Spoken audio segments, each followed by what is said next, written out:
세종시에 아파트를 분양받는 건 집 없는 사람들에겐 바늘구멍을 뚫기처럼 어렵습니다. 인기가 높아서입니다.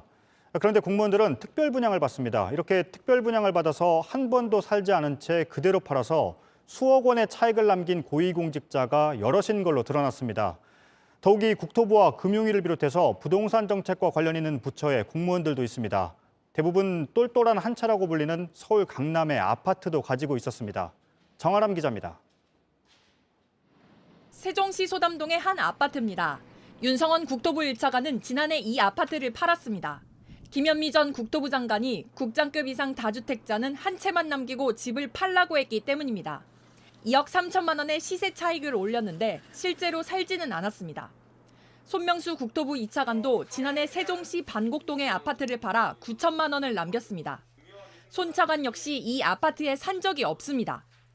김상도 국토부 항공정책실장도 거주한 적 없는 세종 아파트를 팔아 3억 8천만 원을 남겼습니다. 지난해 세종시 아파트를 판 국토부 1급 이상 공무원은 6명입니다.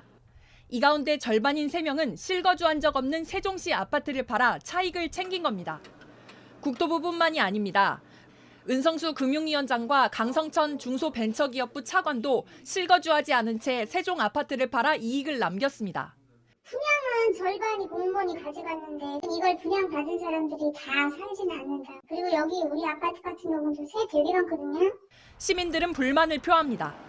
상인의 입장에서 세종시 아파트에 분양을 받는 거는 너무너무 힘든 일인데 공무원의 뜻대로 분양을 받아서 차액을 남기는 거는 너무 부당하다고 생각합니다. 이들 고위공직자들이 세종시 아파트를 팔고 남겨둔 것은 주로 똘똘한 한 채라 불리는 서울 강남의 아파트입니다. 국토부의 윤성원 차관은 강남구 논현동, 손명수 차관은 송파구 오금동, 은성수 금융위원장은 서초구 잠원동 등의 집이 있습니다. 시세는 20억 원 안팎입니다. 부동산 정책을 책임지는 공직자들이 강남 불패를 인정한 꼴이라는 비판도 나옵니다.